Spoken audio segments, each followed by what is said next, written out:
دیکھیں یہاں یہ بحث نہیں ہو رہی کہ سویلین سپریمیسی ہونی چاہیے اوور دی آرم فورسز. یہاں یہ بحث نہیں ہو رہی کہ اختیار کس کے پاس ہونا چاہیے. میں تو انہی کا جن کے لیڈر کو کوٹ کر رہے ہیں میں انہی کا آپ کو بتاتا ہوں. ان کا ایک ویڈیو کلپ شروع میں آیا کہ دیکھیں جی اگر مجھے اختیار نہ ملا نا اور میں وزیر اعظم بنا تو میں کوئی بے اختیار وزیر اعظم نہیں بنوں گا, اور اگر میرے کام میں رکاوٹ ڈالی گئی تو میں استعفیٰ دے کے باہر آ جاؤں گا. جب ان کو اقتدار سے ہٹایا گیا اس انداز سے, جیسے آپ نے درست فرمایا کہ پاکستان کی تاریخ میں پہلی بار ووٹ آف نو کانفیڈنس کے ذریعے, انہوں نے پھر یہ فرمایا, انہوں نے کہا مجھے تو بالکل نہیں اندازہ تھا, وہ حکومت تو قمر باجوہ صاحب چلا رہے تھے. تو مجھے یہ بتائیں آپ, دیکھیں یہاں تک ایک جملہ بولا گیا ہے جس کا میں اب مجھے کہنا پڑے گا کہ ہمیں اگر قانون بھی پاس کرنا پڑتا تھا تو D G I S I اس وقت کے بالکل ایسا ہی ہے, وہ ہمیں نمبر پورے کر کے دیا کرتے تھے. میں آپ کو اس سیاسی رہنما کی بات کر رہا ہوں جو سیاسی رہنما یہ سمجھتا تھا کہ اس کا اختیار اس کے پاس ہونا چاہیے, اس کو استعمال کرنا چاہیے.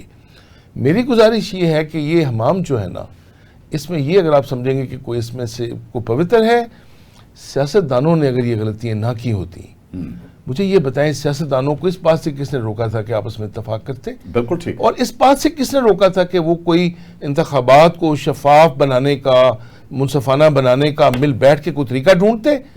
انہوں نے صرف کیا کیا, ایک دوسرے پہ کیچڑ اچھالی. 4 سال ہم یہ تقریر سنتے رہے کہ وہ کرپٹ ہیں, وہ ڈاکو ہیں, وہ لٹیرے ہیں, ان سے اور پھر جب کیسز سامنے آ رہے ہیں تو میں یہ کہوں گا یہ تضاد جو ہے نا ہماری سیاست کا اور ہمارے سیاستدانوں کا, اس سے یہ ہے کہ ہم اس حالت کو پہنچے ہیں جو اب کی حالت ہے. ڈاکٹر صاحب بالکل سر صحیح کہہ رہے ہیں, میں سر سے اتفاق, کیونکہ آج یہ ڈسکس نہیں ہو رہا کہ سیاست میں انٹرفیرنس, وہ اس پہ بھی پروگرام ہم کر لیں گے.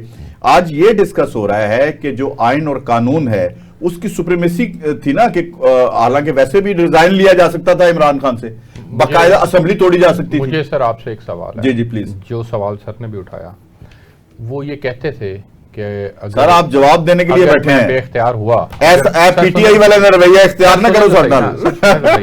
اگر میں بے اختیار ہوا تو میں ریزائن دے کے گھر آ جاؤں گا, اور پھر جب وہ بے اختیار ہوئے اور ان کو نکالا گیا, ان کے خلاف تحریک عدم اعتماد آئی, انہوں نے آ کر پھر ساری باتیں بتائی, انہوں نے کس رول کو ڈسکس کیا؟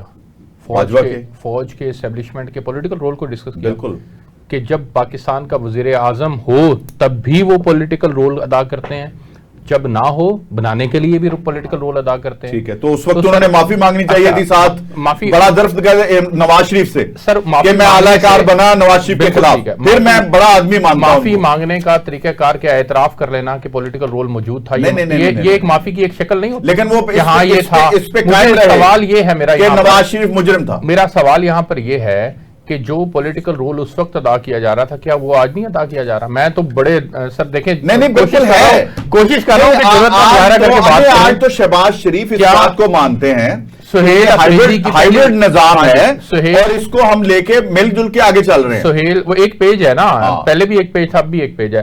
سہیل افریدی صاحب جب کے پی کے سی ایم بنی تھے تو شہباز شریف صاحب نے ان کو ایک کال کی تھی, مبارکباد. بالکل ایسا ہی, اور اس میں انہوں نے سوال اٹھایا تھا کہ سر میری آپ سے ریکویسٹ ہے میری ملاقات, تو انہوں نے کہا پوچھ کے بتاتا ہوں. اب یہ کیا ہے, کیا وزیر اعظم پاکستان کا اتنا بے اختیار ہے؟ کیوں نہیں انہوں نے کہا کہ ہاں ٹھیک ہے میں آپ کو, انہوں نے کہا کہ مریم نواز سے پوچھ کے بتاتا ہوں سر, نہیں تو یا پنجاب کی وزارت داخلہ سے پوچھ کے بتاتا ہوں. مریم ہو سکتا ہے کوئی سیکیورٹی مسائل, کیا پاکستان کا پرائم منسٹر وزیر اعلیٰ سے پوچھے گا یا اس کو حکم دے گا؟ آئین تو کہتا ہے کہ ٹھیک ہے وہ فیسیلیٹیٹ کرے گا, وہ حکم دے گا کہ آپ بات کریں. گزارش یہ ہے کہ سر اگر آپ مریم کا ہی نام لیتے ہیں تو لے لیں, دل کو بہلانے کے لیے یہ اچھی بات ہے, لیکن سر پاکستان کے وزیر اعظم کو اتنا بے اختیار نہیں ہونا چاہیے.